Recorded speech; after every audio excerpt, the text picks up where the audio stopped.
Hi friends, welcome to two's kitchen. ഇന്നത്തെ recipe എന്ന് പറയുന്നത് ലെമൺ റൈസിൻ്റെയും നമ്മളുടെ ഒനിയൻ പിക്കിളുമാണ് കേട്ടോ.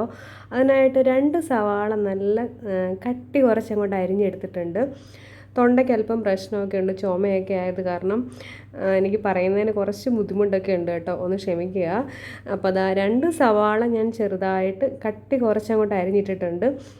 ഇതുവരെ ഇത് ഇങ്ങനെ ആരും ട്രൈ ചെയ്ത് കാണത്തില്ല. ഞാൻ ഇവിടെ എവിടെയോ ഒരു റീൽ കണ്ടതാണ് കേട്ടോ. നല്ല അടിപൊളി ടേസ്റ്റാണ് സംഭവം. പച്ചക്കറികളൊന്നും കയ്യിലില്ലെങ്കിൽ നമുക്ക് പെട്ടെന്ന് തട്ടിക്കൂട്ടാൻ പറ്റിയ ഒരു ഐറ്റമാണ് കേട്ടോ. അപ്പോൾ 2 സവാള ചെറുതായിട്ട് അരിഞ്ഞതിലേക്ക് 1 ടീസ്പൂൺ ഉപ്പിട്ട് കൊടുത്തിട്ടുണ്ട്. 1 നാരങ്ങയുടെ നീര് പിഴിഞ്ഞ് അങ്ങോട്ട് ഒഴിച്ചു കൊടുക്കുക കേട്ടോ. ആദ്യം നമ്മൾ ചെയ്യേണ്ടത് അതാണ്. പിന്നീട് നമ്മൾ ചെയ്യേണ്ടത് കൈ വെച്ച് നല്ല രീതിയിൽ തന്നെ അതങ്ങോട്ട് യോജിപ്പിക്കുക. സ്പൂൺ വെച്ച് യോജിപ്പിച്ചാൽ ശരിയാകുകയില്ല. നമ്മൾ കൈ വെച്ച് തന്നെ നന്നായിട്ട് തിരുമ്മി അങ്ങോട്ട് യോജിപ്പിക്കുക കേട്ടോ. എന്നിട്ടാണ് നമ്മൾ അടുത്ത സ്റ്റെപ്പിലേക്ക് കടക്കുന്നത്. വളരെ ഈസി മെത്തേഡാണ്. പിക്കിളെന്ന് കേൾക്കുമ്പം അയ്യോ സവാള വെച്ചിട്ട് ആരെങ്കിലും എന്താ പറയുക പിക്കിൾ ഉണ്ടാക്കാറുണ്ടോ എന്ന് ഞാനും അതിശയിച്ച് പോയി. പക്ഷേ എന്തുകൊണ്ട് ഇത് ഞാൻ നേരത്തെ ട്രൈ ചെയ്തില്ല എന്നാണ് എൻ്റെ വിഷമം. പക്ഷേ അടിപൊളി ടേസ്റ്റ് എന്ന് പറഞ്ഞു കഴിഞ്ഞാൽ സംഭവം അടിപൊളി. നല്ല ചോറിൻ്റെ കൂടെയും ചപ്പാത്തിയുടെ കൂടെയൊക്കെ നല്ല അടിപൊളി ടേസ്റ്റാണ് കേട്ടോ. ഇത് ഞാൻ ലെമൺ റൈസിൻ്റെ കൂടെയാണ് ഞാൻ ട്രൈ ചെയ്തത്. പിന്നെ ഒരു 3-4 പച്ചമുളകും കൂടി ഞാൻ എരിവിന് ആവശ്യത്തിന് ഇട്ട് കൊടുത്തിട്ടുണ്ട്. ഇനി ഒരു ഓയിൽ, റിഫൈൻഡ് ഓയിൽ നമ്മൾ സ്റ്റൗവിൽ വെച്ചിട്ട് ഒന്ന് ചൂടാക്കി എടുത്തിട്ടുണ്ട് കേട്ടോ. ആ ചൂട് ഒന്ന് കുറഞ്ഞ് കഴിയുമ്പോഴേക്കും അതിലേക്ക് 1 ടീസ്പൂൺ കടുക്, 1 ടീസ്പൂൺ പെരുംജീരകം, 1 ടീസ്പൂൺ ഉലുവ മുഴുവനേ ഉള്ളത് ഇട്ട് കൊടുത്തിട്ടുണ്ട് കേട്ടോ. ഇനി ഇടുന്നത് നിങ്ങൾ ശ്രദ്ധിച്ചു കൊടുക്കുക. ഇനി നമ്മളിപ്പോൾ ഒരുപാട് ചൂടുണ്ടെന്നുണ്ടെങ്കിൽ ആ മസാല കരിഞ്ഞു പിടിക്കാൻ സാധ്യതയുണ്ട്. അപ്പോൾ ചൂടൊന്ന് കുറഞ്ഞതിന് ശേഷം 1 ടീസ്പൂൺ കാശ്മീരി ചില്ലി പൗഡർ ഇട്ട് കൊടുക്കുക. ഇത്രയും മതി കേട്ടോ. അപ്പോൾ നമ്മുടെ കയ്യിൽ ഇത്രയൊക്കെ കാണുകയുള്ളൂ. ഇതിപ്പോൾ ഞാൻ ഇട്ട് കൊടുക്കുന്ന ആംചൂർ പൗഡർ അല്ലെങ്കിൽ ഡ്രൈ മാംഗോ പൗഡറാണ്. അതിവിടെ കിട്ടും. പിന്നെ ചാട്ട് മസാല അതും ഇവിടെ കിട്ടുന്നതാണ് കേട്ടോ. ചാട്ട് മസാലയും ആംചൂർ പൗഡറും ഇല്ലെങ്കിൽ സംഭവം അടിപൊളിയാണ്. നിങ്ങൾ മുളക് പൊടി മാത്രം ഇട്ട് കൊടുത്താൽ മതി കേട്ടോ. ഈ ചാട്ട് മസാല, ആംചൂർ പൗഡറൊക്കെ ഇവിടെ ഉള്ളവരുടെ റെസിപ്പികളൊക്കെ ഇടുന്നതാണ്. അതുകൊണ്ടാണ് അതും ഞാൻ ആഡ് ചെയ്തേക്കുന്നത്. അതും കൂടി അവർ ചേർത്തിട്ടുണ്ടായിരുന്നു. ഞാൻ റീൽ കണ്ടതാണ്. അടിപൊളി ടേസ്റ്റാണ്. അത് ചേർത്തില്ലെങ്കിലും സംഭവം ടേസ്റ്റിയാണ്. ഇതാ നമ്മുടെ പിക്കിളിവിടെ റെഡി ആയിട്ടുണ്ട്. നല്ല ഇൻസ്റ്റൻ്റ് ആയിട്ടുള്ള ഓണിയൻ പിക്കിളിവിടെ റെഡി ആയിട്ടുണ്ട്. ഇനി ഒരല്പം കായപ്പൊടി കൂടെ മുകളിലോട്ടൊന്ന് സ്പ്രെഡ് ചെയ്ത് കൊടുത്തോളൂ കേട്ടോ. നല്ല ടേസ്റ്റിയാണ്. അടിപൊളി ടേസ്റ്റ് എന്ന് പറഞ്ഞു കഴിഞ്ഞാൽ ഇതുവരെ എൻ്റെ ദൈവമേ എന്താ ഇത് ഞാൻ കണ്ടുപിടിക്കാഞ്ഞെന്നാണ് ഞാൻ ആലോചിച്ച് പോയത്. അത്രയ്ക്ക് ടേസ്റ്റിയാണ്. എന്താ കുറച്ചൊരു 1/2 ടീസ്പൂൺ മഞ്ഞൾപ്പൊടിയും കൂടി ഇട്ട് കൊടുത്തിട്ട് ഒന്ന് മിക്സ് ചെയ്ത് മാറ്റി വെക്കുന്നുണ്ട് കേട്ടോ. ഇപ്പോൾ പച്ചക്കറികളൊന്നുമില്ല, കറി വെക്കാനൊന്നുമില്ല, സവാള മാത്രമേ കിടപ്പുള്ളൂ എങ്കിൽ ഇതാ ഇങ്ങനൊന്ന് സെറ്റാക്കിക്കോളൂ. സംഭവം ചോറിൻ്റെ കൂടെയും ചപ്പാത്തിയുടെ കൂടെയും ഒക്കെ നല്ല കിടുക്കാച്ചി ടേസ്റ്റ് എന്ന് പറഞ്ഞാൽ മതി കേട്ടോ. അപ്പോൾ അതവിടെ റെഡി ആയിട്ടുണ്ട്. എന്താ ഒരു ടേസ്റ്റ് എന്നറിയാമോ? അങ്ങനെ അതങ്ങോട്ട് മാറ്റി വെക്കുക. ഇനി നമുക്ക് ചെയ്യേണ്ടത് ലെമൺ റൈസ് ഉണ്ടാക്കണ്ടേ. അതിനായിട്ട് ആദ്യം കുറച്ച് ചോറ് വേവിച്ച് മാറ്റി വെക്കുക. നമ്മുടെ നാട്ടിലെ വലിയ അരിയുടെ ചോറല്ല, ഇവിടെ കിട്ടുന്ന ചെറിയ ഒരു ടൈപ്പ് അരി കേട്ടോ. എനിക്കറിയില്ല എന്താണെന്ന് അതിൻ്റെ പേരൊന്നും. അപ്പോൾ അത് ഞാൻ വേവിച്ച് വെച്ചിട്ടുണ്ട്. ഇനി ഒരു പാൻ, നമ്മൾ ഏതൊരു പാത്രത്തിലാണോ, ഞാൻ പറഞ്ഞില്ല എനിക്ക് തൊണ്ടയ്ക്ക് അല്പം പ്രശ്നമുണ്ട് കേട്ടോ, ചുമയൊക്കെ ഉണ്ട്. അതുകൊണ്ടിട്ട് റെക്കോർഡ് ചെയ്യാൻ കുറച്ച് ബുദ്ധിമുട്ടായിരുന്നു, എങ്കിൽ തന്നെ ചെയ്യണമെന്ന് വിചാരിച്ചു. കുറേ പേര് റെസിപ്പികൾ എന്നോട് ചോദിച്ചു. ഞാൻ സ്റ്റാറ്റസ് ഇട്ടപ്പോൾ അതുകൊണ്ടിട്ട് ഞാൻ ഇത് അപ്ലോഡ് ചെയ്യുന്നത്. അപ്പോൾ ഞാൻ പാൻ അടുപ്പത്ത് വെച്ചിട്ടുണ്ട്. ഇതിലേക്ക് ഒരു 4 ടേബിൾ സ്പൂൺ കണക്കാക്കി നെയ്യും 4 ടേബിൾ സ്പൂൺ കണക്കാക്കി റിഫൈൻഡ് ഓയിൽ അല്ലെങ്കിൽ സൺഫ്ലവർ ഓയിൽ രണ്ടും മിക്സ് ചെയ്ത് ഒഴിക്കുക കേട്ടോ. ഇപ്പം നിങ്ങൾക്ക് റിഫൈൻഡ് ഓയിൽ വേണ്ട എങ്കിൽ നെയ്യ് തന്നെ ഒഴിച്ചോളൂ.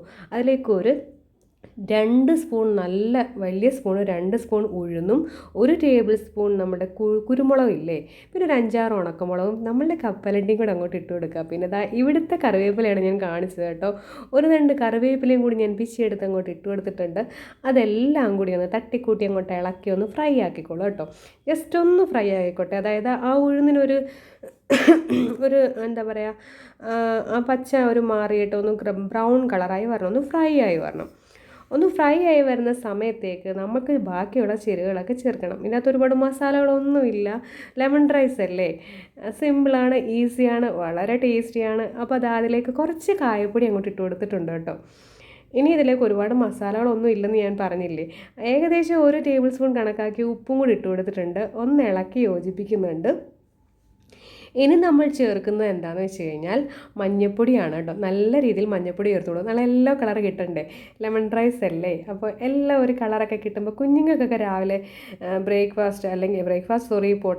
ലഞ്ച് ബോക്സിൽ കൊടുത്തു വിട്ടാൻ പറ്റിയ അടിപൊളി ഐറ്റമാണ് കേട്ടോ.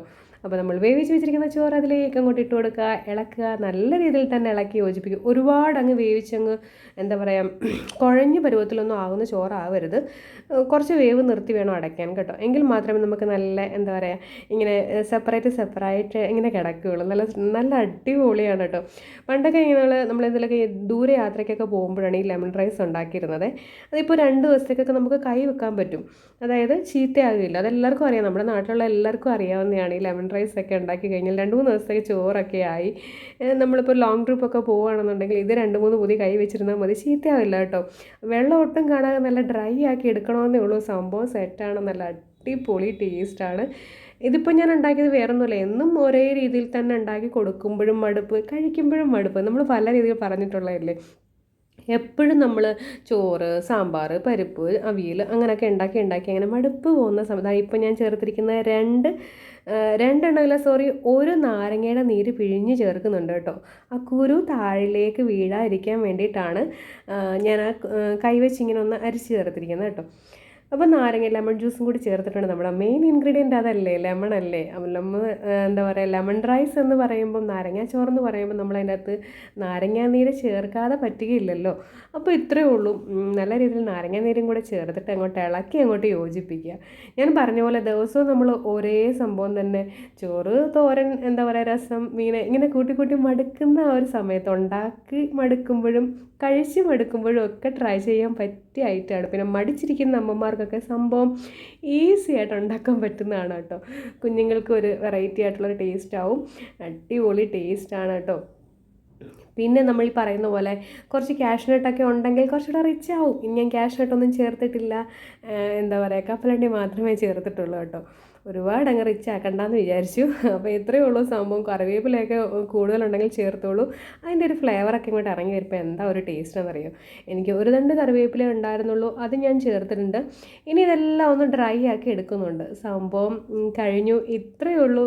ഈസി ആയിട്ടുള്ള നമ്മുടെ ലെമൺ റൈസ് ഇവിടെ റെഡി ആയിട്ടുണ്ട്. ലെമൺ റൈസിൻ്റെ കൂടെ ഞാൻ സെർവ് ചെയ്യുന്ന നമ്മളുടെ എന്താ പറയുക ഒനിയൻ പിക്കിളാണ് കേട്ടോ. ഇൻസ്റ്റൻ്റ് ആയിട്ടുള്ള ഒനിയൻ പിക്കിള്. ഞാൻ സെപ്പറേറ്റ് ആ റെസിപ്പി അപ്ലോഡ് ചെയ്യണമെന്ന് വിചാരിച്ചാണ്. പിന്നെ ഞാൻ വിചാരിച്ചത് രണ്ടും കൂടി ഒരുമിച്ച് കിടക്കട്ടെ, രണ്ടും കൂടി ഒരു കോംബോ അടിപൊളിയാണ്. അപ്പോൾ പിന്നെ ട്രൈ ചെയ്യുന്നവരൊക്കെ ട്രൈ ചെയ്യട്ടെ എന്ന് വിചാരിച്ചു. അപ്പോൾ ചൂടോടുകൂടി തന്നെ അങ്ങോട്ട് ട്രൈ ചെയ്തോളൂ കേട്ടോ, കഴിച്ചോളൂ. ആ അടിപൊളി ടേസ്റ്റാണ്. റെസിപ്പികളൊക്കെ ഇഷ്ടപ്പെടുന്നുണ്ടെങ്കിൽ ലൈക്ക് ചെയ്യാനും ഷെയർ ചെയ്യാനും മറക്കരുതേ. ഇതുവരെ ചാനൽ സബ്സ്ക്രൈബ് ചെയ്യാതെയാണ് കാണുന്നതെങ്കിൽ ഒന്ന് സബ്സ്ക്രൈബ് ചെയ്തേക്കണേ. അതിനോടൊപ്പം തന്നെ ബെല്ലൈക്കണും കൂടി ഒന്ന് പ്രസ് ചെയ്തേക്കണേ. എങ്കിൽ മാത്രമേ ഞാനിടുന്ന വീഡിയോസിൻ്റെ നോട്ടിഫിക്കേഷൻ നിങ്ങൾക്ക് കിട്ടുകയുള്ളൂ. നമ്മളുടെ ടേസ്റ്റി ആയിട്ടുള്ള നല്ല കളർഫുള്ളൊക്കെ ആയിട്ടുണ്ടല്ലേ. നമ്മളെ ലെമൺ റൈസ് ഇവിടെ റെഡി ആയിട്ടുണ്ട്. ഞാൻ പറഞ്ഞില്ലേ, ഇത് നമ്മളുടെ ഒനിയൻ പിക്കിളുടെ കൂടാണ് ഞാൻ സെർവ് ചെയ്തത്. അടിപൊളി ടേസ്റ്റ് ആയിരുന്നു. എല്ലാവരും ധൈര്യത്തോടു കൂടി ഒന്ന് ട്രൈ ചെയ്ത്. ഇതുവരെ ആരും ഈ ഒരു പിക്കിൾ ട്രൈ ചെയ്ത് കാണത്തില്ല എന്നുള്ള കാര്യം ഉറപ്പാണ് കേട്ടോ. സത്യം പറഞ്ഞാൽ ഇതൊരു നോർത്ത് ഇന്ത്യ ഞാൻ ഇവിടെ കണ്ട ഒരു റെസിപ്പിയാണ്. എല്ലാവർക്കും ഇഷ്ടപ്പെടും. ഒന്ന് ട്രൈ ചെയ്ത് നോക്കിക്കോളൂ. നല്ല അടിപൊളി ടേസ്റ്റാണ്. നെക്സ്റ്റ് ഒരു റെസിപ്പിയുമായി കാണും വരെ bye. Thank you for watching.